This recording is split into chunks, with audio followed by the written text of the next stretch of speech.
Hello friends, welcome to Study Group with Venus Tripathi. For more videos, subscribe the channel and press the bell icon for latest updates.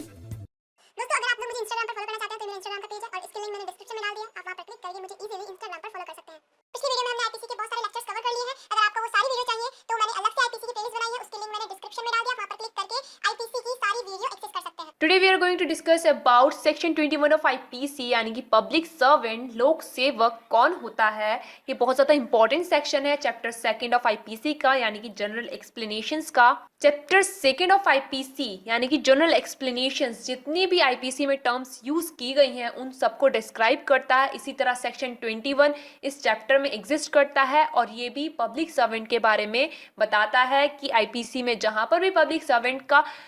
Use हुआ है वो किस अर्थ में, किस meaning में उस public servant का यूज हुआ है और वो पब्लिक सर्वेंट आखिर है कौन। जिस पब्लिक सर्वेंट की आईपीसी में जहां पर भी बात की गई है, जहां पर भी आईपीसी में यूज किया गया है पब्लिक सर्वेंट, वो है कौन। ये चीज पहले ही इस सेक्शन में डिस्क्राइब कर दी गई है और ये सेक्शन बहुत इंपॉर्टेंट है क्योंकि ये उत्तराखंड जुडिशरी में भी पूछा गया था। सो गाइज ये आपका उत्तराखंड जुडिशरी सर्विस का सिविल जज का पेपर है, मेंस का पेपर है। यहाँ पर आप देख सकते हैं ये जो आपका क्वेश्चन नंबर 6 है, यहाँ पर ये क्वेश्चन पूछा गया है, what is mean by public servant under the Indian penal code 1860 discuss with explanations. तो ये आप अंदाजा लगा सकते हो यहीं से कि ये क्वेश्चन कितना इंपॉर्टेंट है, ये सेक्शन कितना इंपॉर्टेंट है। ये 2015 में पूछा गया था और भी प्रीवियस ईयर के पेपर्स में आप चेक करोगे तो वहां पर भी आपको ये मिल जाएगा। जब ये सेक्शन आपका इतना इंपॉर्टेंट है तो इसको पढ़ना भी बनता है। तो चलिए अब इसको समझते हैं कि ये सेक्शन क्या कहता है। This section describes who all are public servants, यानी कि ये सिंपल सी बात है, ये बताता है कि कौन कौन पब्लिक सर्वेंट है, कौन कौन लोक सेवक है। फर्स्ट जो है आपका ये रिपील कर दिया गया था। फर्स्ट जो कैटेगरी है यहाँ पर टोटल आपकी 12 कैटेगरी दी गई हैं और 3 एक्सप्लेनेशंस दिए गए हैं। तो जो पहली कैटेगरी है वो रिपील कर दी गई थी बाय अडॉप्शन एंड ऑर्डर्स 1950 के द्वारा। सेकेंडली ये बताता है every commission officer of either military, navy और एयरफोर्स ऑफ इंडिया,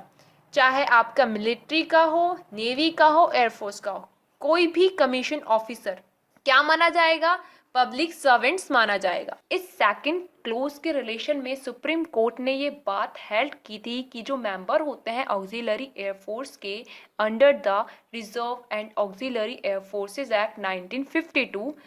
ये जब तक इंडियन एयरफोर्स के मेंबर की तरह कार्यभार संभालते हैं, जब तक वो इंडियन एयरफोर्स के मेंबर की तरह एक्ट करते हैं, तब तक वो क्या है, वो पब्लिक सर्वेंट हैं। थर्डली ये बोलता है एवरी जज, चाहे सुप्रीम कोर्ट के जज हो, हाई कोर्ट के जज हो, डिस्ट्रिक्ट कोर्ट के जज हो, जो जज की डेफिनेशन आपने आईपीसी में पढ़ी होगी उन्हीं जज की यहाँ पर बात की गई है। और any person who is empowered by law to discharge any person of his duties, और कोई भी ऐसा पर्सन जो कि लॉ के द्वारा एम्पावर्ड है किसी पर्सन को उसकी ड्यूटी से डिस्चार्ज करने के लिए। तो थर्डली ये बोला गया है कि प्रत्येक वो बंदा जो जज है या फिर कोई पर्सन जो कि किसी पर्सन को ड्यूटी से डिस्चार्ज करने की ताकत रखता है लॉ के द्वारा, वो क्या कहलाएगा, वो कहलाएगा पब्लिक सर्वेंट। इस थर्ड क्लोज से रिलेटेड एक केस है आपका K Veeraswami versus Union of India. ये आपका 1991 का केस है। इस केस में ये बात हेल्ड हुई थी, सुप्रीम कोर्ट ने ये चीज़ एग्जामिन की थी कि जो स्कोप है क्लॉज 3 का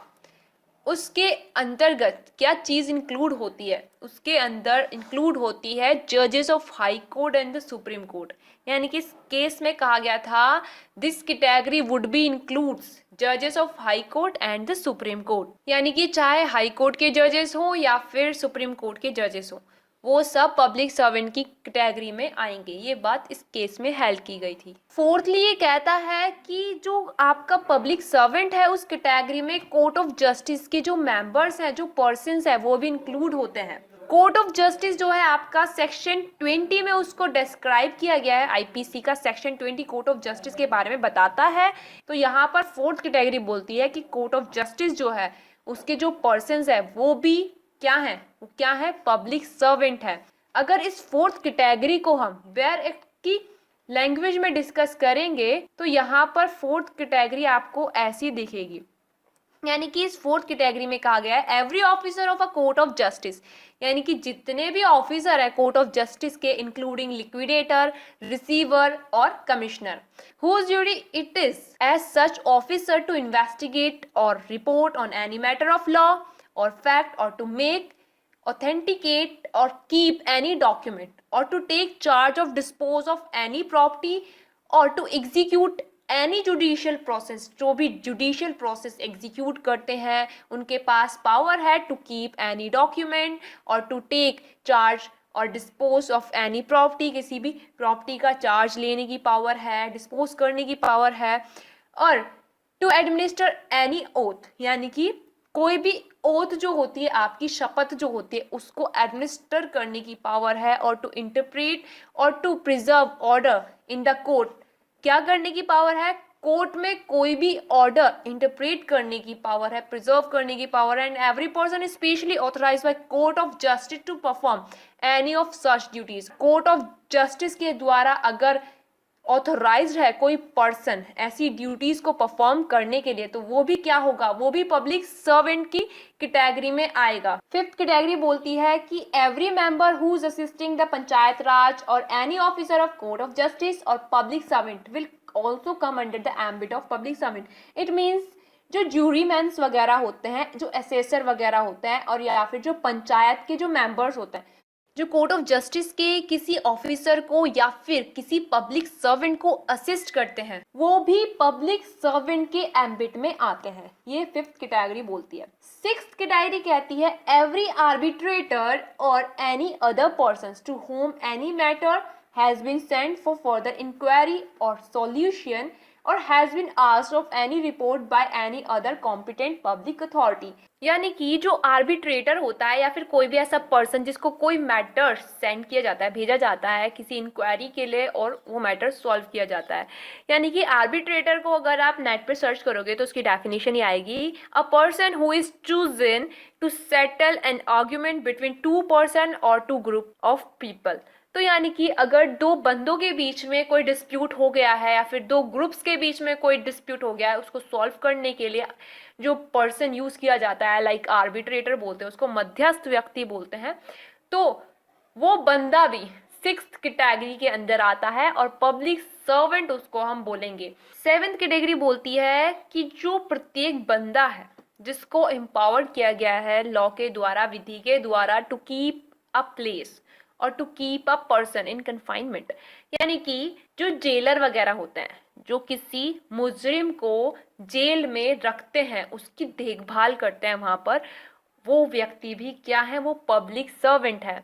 it means who is keeping a prisoner in a custody और anyone who is empowered to carry out any such power and such power is from the government, he will come under the ambit of this section. It means कि जो बंदा किसी prisoner को custody में रख रहा है और एम्पावर्ड है carry out any such power, यानी कि एक जेलर की पावर रखने के लिए एम्पावर्ड है और ये पावर उसको गवर्नमेंट ने दी है,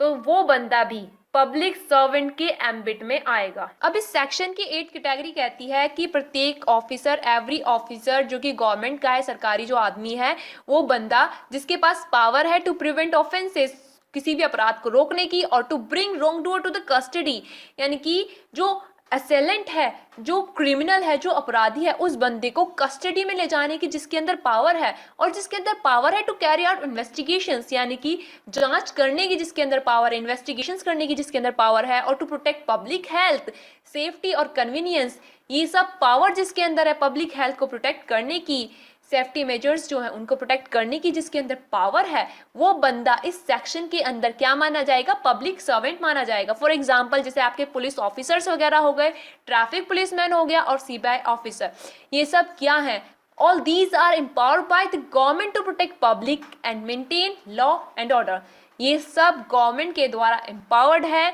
कि ये पब्लिक को प्रोटेक्ट करें और जो लॉ है हमारा, जो ऑर्डर है, उसको मेंटेन करें। 9th कैटेगरी कहती है कि प्रत्येक वो अधिकारी, वो ऑफिसर जो कि गवर्नमेंट के द्वारा एम्पावर्ड है to carry out contracts in the name of government, यानी कि गवर्नमेंट के द्वारा एम्पावर्ड है कि वो गवर्नमेंट के नाम पर कॉन्ट्रैक्ट कर सकता है, कोई सेल डीड कर सकता है, परचेजेस कर सकता है, और कोई भी ऑथेंटिकेट डॉक्यूमेंट्स के जो रिकॉर्ड्स हैं उनको कीप कर सकता है, उनको रख सकता है, और वो प्रिवेंट कर सकता है द इन्फ्रैक्शन ऑफ लॉ, यानी कि लॉ का इन्फ्रैक्शन ना हो, कानून का उल्लंघन ना हो। तो जो भी बंदा ये कर सकता है वो कहलाएगा पब्लिक सर्वेंट। जो भी ये काम करता है वो क्या है, वो पब्लिक सर्वेंट है। 10th कैटेगरी कहती है कि प्रत्येक वो अधिकारी जिसकी ड्यूटी है टू इम्पोज लेवी टैक्सेस और review any of them on behalf of the government for the common purpose of any town village और प्रॉपर्टी। इट मीन्स कि हर वह अधिकारी जिसकी ड्यूटी है किसी टाउन या फिर विलेज और या फिर जिले के किसी धर्मनिरपेक्ष जो सामान्य प्रयोजन होते हैं, पर्पस वगैरह होते हैं, कॉमन पर्पस, इन पर्पस के लिए कोई प्रॉपर्टी ग्रहण करने की जिसकी ड्यूटी है, प्राप्त करने की जिसकी ड्यूटी है, जिसकी ड्यूटी है उस प्रॉपर्टी को रखने की या खर्च करने की, और या फिर जिस ऑफिसर की ड्यूटी है कोई सर्वेक्षण करने की, कोई मतलब सर्वे वगैरह करवाने की, किसी चीज़ को निर्धारित करने की, या फिर जो आपके टैक्सेस वगैरह हैं उनको इम्पोज करने की। तो ये सब अधिकारी जो हैं आपके, ये सब पब्लिक सर्वेंट के स्कोप में एम्बिट में आते हैं। जैसे कि सरपंच ऑफ अ ग्राम पंचायत हो गए, प्रधान ऑफ अ ग्राम सभा, ये क्या है, ये पब्लिक सर्वेंट्स हैं। According to 11th point of this section, any person who is empowered to prepare, publish, maintain और रिवाइज एन इलेक्टोरल रोल और टू कंडक्ट एन इलेक्शन और part of an election will come under this section. यानी कि जो भी बंदा क्या कर रहा है, प्रिपेयर कर रहा है, एम्पावर्ड है टू प्रिपेयर करने के लिए, पब्लिश करने के लिए, मेंटेन करने के लिए और रिवाइज करने के लिए कोई इलेक्टोरल रोल, और वो किसी इलेक्शन को कंडक्ट कराता है या फिर इलेक्शन का पार्ट है, तो वो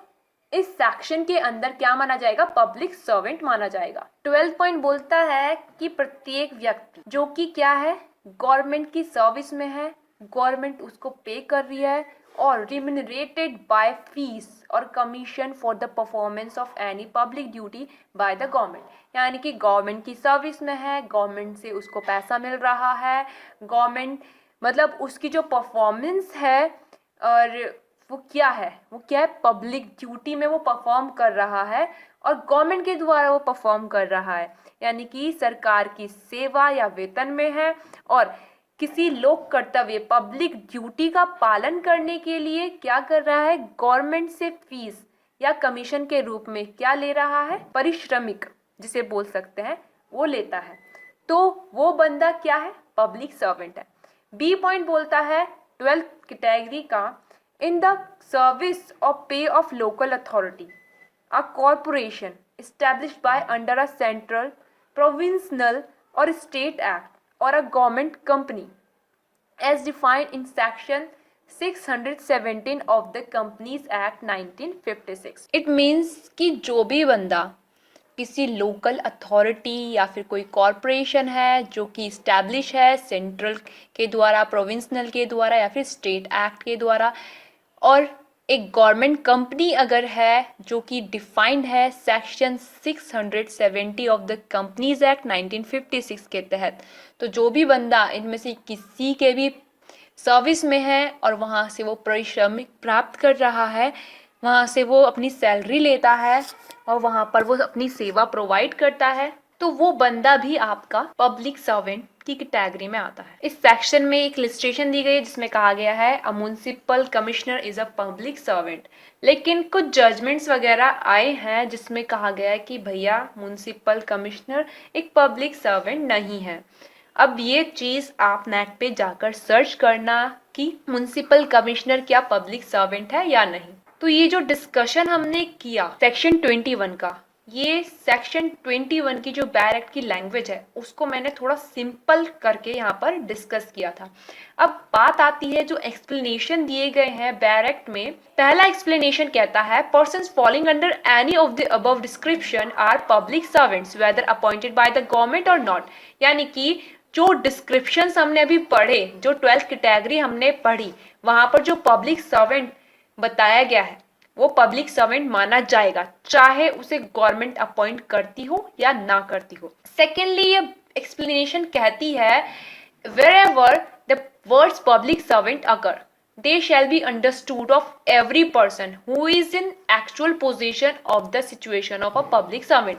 whatever legal defect there may be in his right to hold that situation. यानी कि अगर कोई पब्लिक सर्वेंट, कहीं पर वर्ड यूज किया जा रहा है किसी पर्सन के लिए, तो वो पब्लिक सर्वेंट ही माना जाएगा, क्योंकि वो एक्चुअल पोजीशन में है पब्लिक सर्वेंट की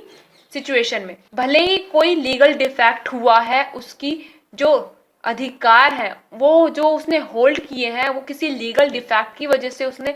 होल्ड कर लिए, लेकिन फिर भी उसको पब्लिक सर्वेंट माना जाएगा। फॉर एग्जाम्पल, कोई बंदा लीगल डिफेक्ट की वजह से किसी अथॉरिटी को होल्ड कर लेता है, तो वहां पर अगर वो पब्लिक सर्वेंट की कैटेगरी में आता है तो उसको पब्लिक सर्वेंट ही माना जाएगा, भले ही लीगल डिफेक्ट की वजह से उसने उस अथॉरिटी को गेन किया हो। थर्ड एक्सप्लेनेशन कहता है, the word election denotes an election for the purpose of selecting members of any legislative, municipal or other public authority of whatever character, the method of selection to which is by or under any law prescribed as by election। यानी कि यहाँ पर जो election terms use की गई है इस section में, यहाँ पर उस टर्म का मतलब है कि ऐसा इलेक्शन जो कि लेजिस्लेटिव, म्युनिसिपल और अदर पब्लिक अथॉरिटी के मेंबर को सिलेक्ट करने के उद्देश्य से किया गया है, चाहे उसका कोई भी करैक्टर हो, चाहे वो किसी भी मेथड से किया जा रहा हो, चाहे वो किसी के द्वारा भी किया जा रहा हो, चाहे वो किसी भी मेथड से किया जा रहा हो, या फिर किसी भी तरह का जो लॉ है, जो प्रिस्क्राइब लॉ है, उसके द्वारा किया जा रहा हो। सुप्रीम कोर्ट ने national small industries corporation limited versus state, इस केस में बात हेल्ड की थी कि जो गवर्नमेंट कंपनी होती है वो कोई पब्लिक सर्वेंट नहीं होती है, लेकिन जो उसके प्रत्येक एम्प्लॉय होते हैं, जो वहां पर कार्यकर्ता जो होते हैं, प्रत्येक वो बंदा जो वहां पर कार्य कर रहा है, वो क्या है, उस कंपनी का पब्लिक सर्वेंट माना जाएगा। ये बात सुप्रीम कोर्ट ने हेल्ड की। नेक्स्ट केस है PV Narasimha Rao versus state. इस केस में सुप्रीम कोर्ट ने बात ऑब्जर्व की कि जो कॉन्सेप्ट है पब्लिक सर्वेंट का under section 2 clause C of prevention of corruption act 1988 enlarge the concepts of public servants as defined contained in section 21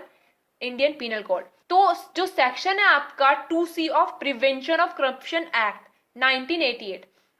ये सेक्शन, इस एक्ट का